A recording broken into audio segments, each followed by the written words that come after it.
గురువుగారు, శివుడికి బిల్వ పత్రాలతో పూజ చేస్తే ఎంతో ప్రీతికరం అంటారు. ఆ బిల్వ పత్రాలను సమర్పించడంలో ప్రత్యేకంగా విధానాలు ఏమైనా ఉన్నాయా? తప్పకుండా ఉన్నాయి. త్రిదళం తిరునాగారం నేత్రం చేత్రజాయుధం ఈ శ్లోకాలు చాలామంది చెబుతూ ఉంటారు. స్పర్శనం బిల్వవృక్షస్య దర్శనం పాపనాశనం ఇలా చాలా చెబుతూ ఉంటారు. ఒక్కొక్కసారి దర్శనం బిల్వవృక్షస్య, బిల్వం మొక్క, మారేడు మొక్క, ఆ చెట్టు చూస్తే చాలు పుణ్యం. దర్శనం బిల్వవృక్షస్య స్పర్శనం పాపనాశనం, అఘోరమైనటువంటి పాపముల నుంచి రక్షించేది అని కూడా ఈ 108 శ్లోకాల ఏకబిల్వ శివార్పణ స్తోత్రం వివరిస్తూ ఉంటుంది.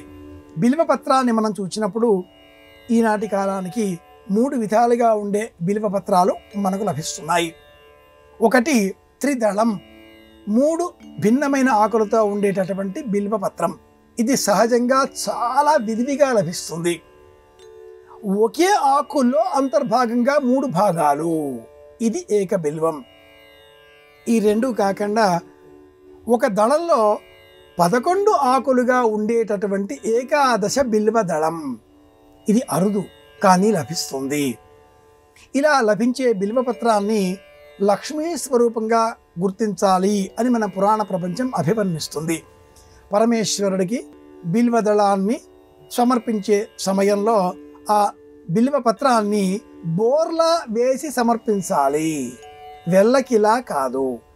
బోర్లా వేసి దళం చివరి భాగం మన వైపుగా ఉండేటట్లుగా, ఆ అగ్రభాగం ఉత్తర దిక్కుగా ఉండే విధంగా అర్పించినట్లయితే ఇది మనకు అపురూపమైన పుణ్యఫలాన్ని బలాన్ని అందజేస్తుంది. సద్యోజాత విధిలో బిల్వపత్ర సమర్పణ అని మనకు రుద్రకామ్యార్చన విధానం, శివ పూజా సంబంధిత పవిత్ర గ్రంథాలు ప్రత్యేకంగా తెలియజేస్తాయి.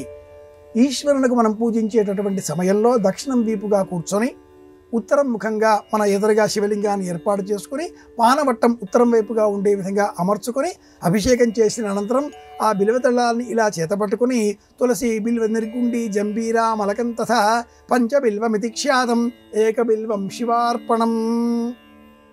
బిల్వపత్రాన్ని బోరగిలా ఉంచి సమర్పించాలి.